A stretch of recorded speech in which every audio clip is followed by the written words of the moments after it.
이사야 44장.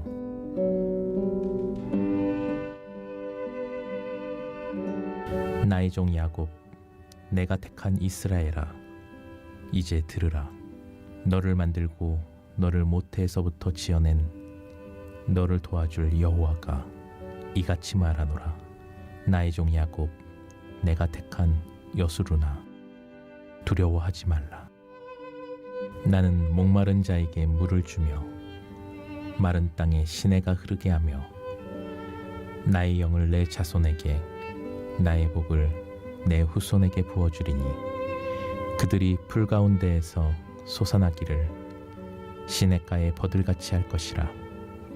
한 사람은 이르기를 나는 여호와께 속하였다 할 것이며, 또 한 사람은 야곱의 이름으로 자기를 부를 것이며, 또 다른 사람은 자기가 여호와께 속하였음을 그의 손으로 기록하고 이스라엘의 이름으로 존귀히 여김을 받으리라. 이스라엘의 왕인 여호와, 이스라엘의 구원자인 만군의 여호와가 이같이 말하노라. 나는 처음이요 나는 마지막이라. 나 외에 다른 신이 없느니라. 내가 영원한 백성을 세운 이후로 나처럼 외치며 알리며 나에게 설명할 자가 누구냐. 있거든 될 일과 장차 올 일을 그들에게 알릴지어다. 너희는 두려워하지 말며 겁내지 말라. 내가 예로부터 너희에게 듣게 하지 아니하였느냐. 알리지 아니하였느냐. 너희는 나의 증인이라. 나 외에 신이 있겠느냐. 과연 반석은 없나니 다른 신이 있었음을 내가 알지 못하노라. 우상을 만드는 자는 다 허망하도다. 그들이 원하는 것들은 무익한 것이거늘 그것들의 증인들은 보지도 못하며 알지도 못하니 그러므로 수치를 당하리라. 신상을 만들며 무익한 우상을 부어 만든 자가 누구냐. 보라, 그와 같은 무리들이 다 수치를 당할 것이라. 그 대장장이들은 사람일 뿐이라. 그들이 다 모여서서 두려워하며 함께 수치를 당할 것이니라. 철공은 철로 연장을 만들고 숯불로 일하며 망치를 가지고 그것을 만들며 그의 힘센 팔로 그 일을 하나. 배가 고프면 기운이 없고 물을 마시지 아니하면 피로하니라. 목공은 줄을 늘여 재고 붓으로 긋고 대패로 밀고 곡선자로 구워 사람의 아름다움을 따라 사람의 모양을 만들어 집에 두게 하며, 그는 자기를 위하여 백향목을 베며 디르사 나무와 상수리 나무를 취하며 숲의 나무들 가운데에서 자기를 위하여 한 나무를 정하며 나무를 심고 비를 맞고 자라게도 하느니라.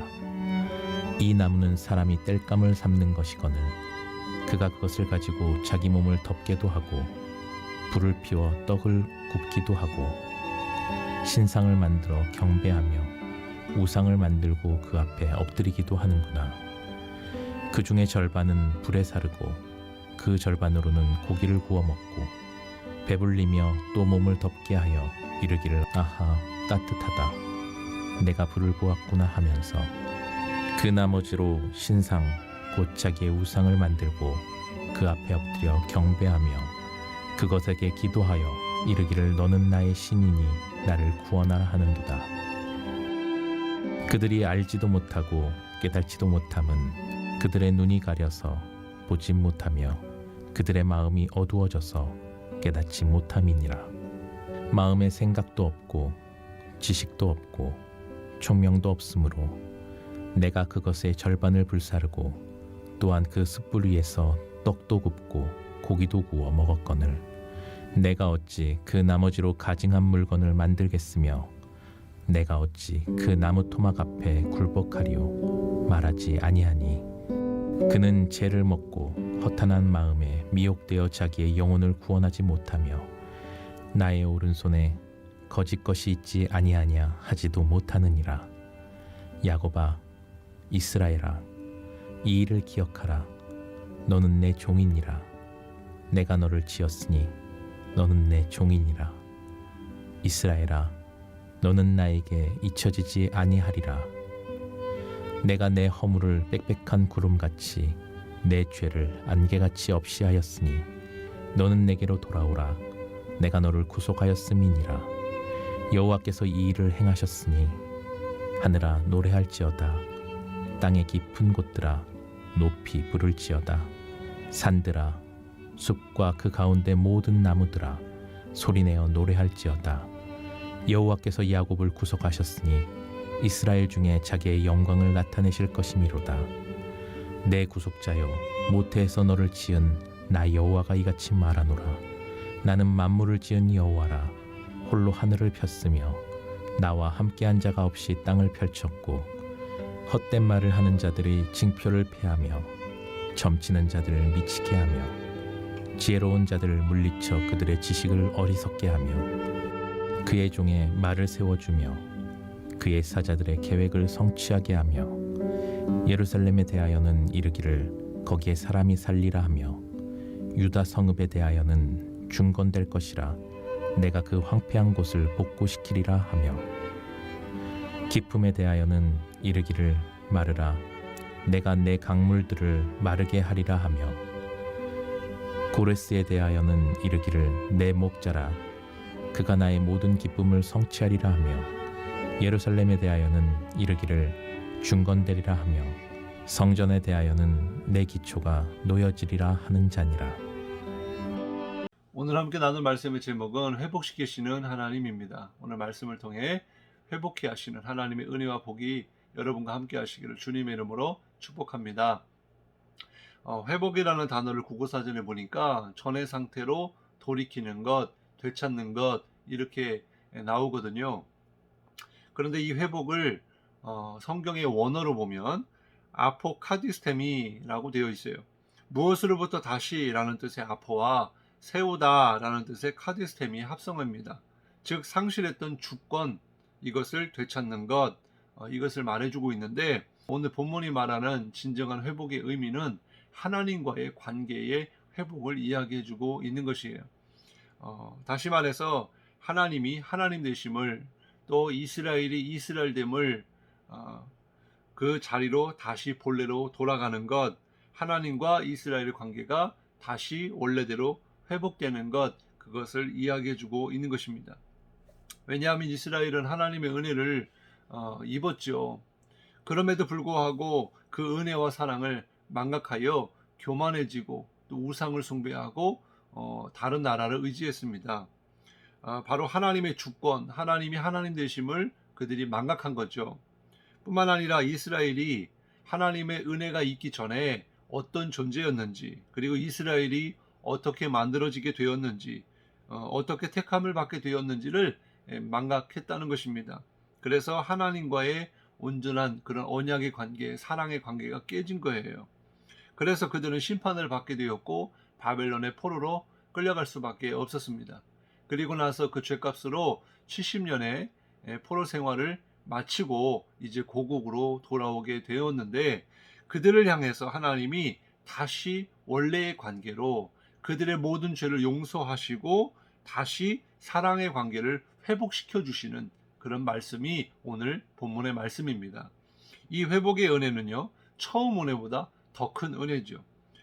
오늘 말씀을 통해서 하나님의 그런 관계, 이스라엘과 하나님과의 관계 속에서 하나님이 회복시키시는 그런 은혜와 역사가 우리에게도 임하여 질 줄로 믿습니다. 1절과 2절 말씀에 보면 하나님이 이스라엘을 부르시는 세 가지 호칭이 나와요. 이것은 하나님이 하나님 되심을, 이스라엘이 이스라엘임을 기억하라, 상기시켜주는, 깨달으라는 말씀입니다. 첫째는 나의 종 야곱, 둘째는 내가 택한 이스라엘, 셋째는 내가 택한 여술은, 이렇게 나오는데 이것은 다 모두 이스라엘을 지칭하는 그런 표현들이죠. 그러면 왜 야곱, 이스라엘, 여술은이라고 이렇게 이스라엘을 다르게 표현하고 있는 것일까요? 첫 번째는 야곱을 지칭하고 있는 것은 바로 믿음의 조상들을 통하여 복을 주시고 약속하시고 그 약속한 바를 성취하시는 살아계신 하나님을 깨달으라는 거예요. 바로 하나님이 아브라함에게 복을 주시면서 큰 민족을 이루게 하시겠다라고 하는 약속을 주셨죠. 이 복과 약속은 그 아들 이삭에게도 마찬가지로 임했고 또 그 아들 이삭의 아들 야곱에게까지도 그와 같은 복과 약속의 말씀을 주셨습니다. 그리고 야곱을 통하여서 그 약속의 말씀을 성취하게 하셨죠. 그래서 축복의 통로로 삼아 주신 것입니다. 그래서 2절 말씀에 보면 너를 만들고 너를 모태에서부터 지어낸 너를 도와줄 여호와 이렇게 말씀해주고 있는 거예요. 그래서 바로 이스라엘을 지으시고 만드신 분이 하나님이시고 조상들을 통하여서 그 말씀하신 바를 성취하신 것이다. 이것을 깨달으라는 것입니다. 두 번째로 야곱이 하나님의 은혜가 아니었다면 이스라엘이라고 하는 이 새로운 이름을 얻지 못했을 것이고 새로운 존재로 변화될 수 없었을 뿐만 아니라 나라 또한 존재하지 않았을 것이다 라는 것을 깨달으라는 것입니다. 바로 이 야곱이라고 하는 이 호칭은 이스라엘로 변화되기 전에 옛 이름이죠. 야곱은 형 에서의 뒤꿈치를 잡고 나온 쌍둥이였습니다. 그의 삶도 그와 같이 형을 속이고 또 장자감과 복을 빼앗았지요. 그래서 결국에는 도망자 신세가 되고 말았습니다. 그럼에도 불구하고 하나님은 그 야곱을 불쌍히 여기셨고 또 그를 택하셔서 그에게 복을 주시며 그의 이름을 이스라엘로 바꾸어 주셨어요. 조상들에게 주셨던 복과 약속을 그대로 그를 통하여 주시고 성취하게 하시는 그런 축복의 통로가 되게 하셨습니다. 이사야 41장 14절에 보면 야곱을 이렇게 표현해요. 이 버러지 같은 야곱아, 이것을 개역 한글에서는 지렁이 같은 야곱아 이렇게 부르고 있는데 바로 이 이스라엘의 존재가 어떤 존재였는지 그리고 이 야곱이 본래에 어떤 자였는지 바로 아주 미천하고 죄 많고 누구도 도와줄 자가 없는 그런 고아와 같은 그런 존재가 바로 너희들이었다. 그러한 너희를 내가 택하였다. 그것을 깨달으라는 것입니다. 바로 우리가 날마다 정말 주님의 그 구원의 은혜와 감격을 누리며 기뻐하며 즐거워하며 증거하는 삶을 살아야 되는데 그만큼 또 중요한 것이 뭐냐면 날마다 우리가 어떤 존재였는지 또 얼마나 우리가 용서받지 못할 죄인이었는지 이것을 망각하지 말아야 된다는 거예요. 그래야 하나님의 구원의 은혜가 날마다 새롭고 크신 은혜라는 것을 깨닫는다는 거죠. 그래서 우리가 옛사람 나의 존재가 어떠했는지를 기억하라 라는 거예요. 세 번째는 나의 종이라고 표현한 것은 하나님이 이스라엘을 통하여 이루실 그 구원의 계획이 있다는 것을 깨달으라는 거예요. 그런 하나님의 계획 속에 너희를 불렀다라는 것입니다. 하나님의 종이라는 것은 바로 특별한 목적을 가지고 부름을 받은 하나님의 사역자라고 성경사전에 나오고 있거든요. 바로 하나님의 일꾼을 이야기하는 거예요. 하나님은 온 인류를 구원하기 위한 하나님의 구원의 역사를 위하여 이스라엘을 종으로 삼으시고 부르신 거예요. 가장 신뢰하는 자에게 중책을 맡기듯이 이 일을 이스라엘에게 맡기신 것입니다. 그래서 주님은 21절에 보니까 신실한 종, 바로 이스라엘을 내가 절대로 잊지 않겠다 이렇게 말씀해주고 있어요. 하나님은 지금도 구원의 계획과 또 역사를 이루어 가고 계십니다. 이를 위해서 우리 또한 주님의 부름을 받은 줄로 믿습니다. 주님이 맡기신 이 구원의 사명을 잘 감당하고요. 주님이 충성된 종을 기억하신다라고 했으니 나 혼자 그냥 외롭게 주님의 일을 묵묵히 감당한다고 했을 때 힘들고 어려울 때가 많잖아요. 그러나 하나님이 나를 기억하신다, 나와 함께 하신다 그런 말씀을 통하여 위로가 되시고 다시 한번 일어나서 주님이 맡겨주신 사명을 감당할 수 있는 저와 여러분 되시기를 간절히 소망합니다. 네 번째로 내가 택한 이스라엘이라고 말씀하고 있는데 이것은 이스라엘 주인이 누구냐? 하나님이다 라는 거예요. 바로 이스라엘의 왕이 여호와 하나님이다 라는 것을 깨달으라는 것입니다. 6절 말씀에 보면 이스라엘의 왕인 여호와, 이스라엘의 구원자인 만군의 여호와가 이같이 말하노라. 나는 처음이요 나는 마지막이라 나 외에 다른 신이 없느니라. 눈에 보이는 왕, 눈에 보이는 임금이 그게 진짜가 아니고 그 왕을 세우신 분이 하나님이시고 본래의 이스라엘의 주인, 이스라엘의 왕은 하나님이다 라는 것을 깨달으라는 것입니다. 그리고 마지막으로 내가 택한 여수르나 이렇게 말씀해주고 있는데 이것은 바로 하나님의 은혜로 구원받은 이스라엘에 대한 하나님의 지극한 사랑의 표현이자 또 친밀한 관계 속에 있음을 바로 시적으로 표현해주고 있는 것입니다. 사실 여수론이라고 하는 말의 뜻은 온전하고 의로운 자, 올바른 자, 고든 사람, 고결한 자라는 뜻이에요. 참 어울리지 않는 말 같죠. 그런데 하나님 편에서 죄로 인하여 심판을 받은 이스라엘의 지난 모든 죄를 다 용서해 주시겠다라는 의미를 포함하고 있는 것입니다. 22절에 보면 내가 내 허물을 빽빽한 구름같이 내 죄를 안개같이 없이 하였으니 너는 내게로 돌아오라 내가 너를 구속하였음이니라. 바로 이 탕자를 생각해 볼 수 있죠. 정말 자식으로서의 아버지의 그런 사랑과 은혜를 다 내려놓고 자기 마음대로 살겠다고 하는, 그래서 하나님의 아버지의 품을 집을 아버지의 집을 떠났던 탕자, 그가 다 탕진하고 정말 짐승이 먹는 그런 쥐염려매를 먹으면서 살다가 아버지께로 돌아오게 되었을 때 다시 아들로서의 또 아버지로서의 그런 관계를 회복하는 그런 모습이 성경에 나오지 않습니까?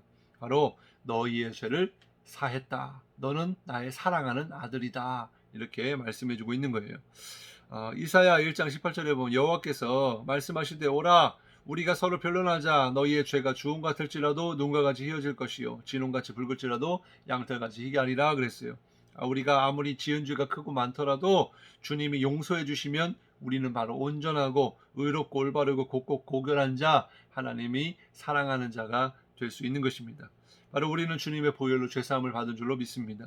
회개를 통하여 우리의 죄가 깨끗해졌음을 믿으시기 바랍니다. 이것이 복음이고요, 회복의 초대입니다. 오늘 우리에게 내 종 야곱아, 내가 택한 이스라엘아, 내가 택한 여수르나, 이렇게 우리에게도 동일하게 부르고 계시는 줄 믿으시기 바랍니다. 이 하나님의 회복의 메시지 앞에 하나님이 하나님 되심을 오늘 우리가 인정하고요, 내가 나됨을 깨달아서 우리가 할 일은 우상을 따르지 말고 옛사람의 습관을 따라 허탄한 마음에 미혹되지 말고 우리의 영혼을 구원하시는 바로 그 하나님만을 의지하고 영광 돌리는 그런 믿음의 삶, 회복된 하나님의 자녀로서의 삶, 그런 하나님과의 온전한 관계가 회복되어지고 친밀해지는 그런 오늘이 되시기를, 그래서 주님과 함께 동행하는 하루가 되시기를 주님의 이름으로 축원합니다. 기도하겠습니다. 하나님 감사합니다. 오늘 우리에게도 동일하게 하나님의 은혜를 다시 한번 생각하게 하시고 또 우리의 존재가 어떤 존재였는지를 깨달아서 정말 하나님과의 관계를 회복할 수 있는 그런 은혜가 있기를 원합니다. 우리의 죄를 회복시켜 주옵소서, 깨끗게 하여 주옵소서. 정말 주님 그리하여서 하나님이 하나님 되심을 인정하며 고백하게 하여 주시고 다시 한번 하나님의 자녀로서 정말 하나님과 더 친밀해지고 주님의 그 사랑 가운데 정말 뜨겁게 사랑하는 오늘 우리가 되게 도와 주옵소서. 감사드리며 예수님 이름으로 간절히 기도드리옵나이다. 아멘.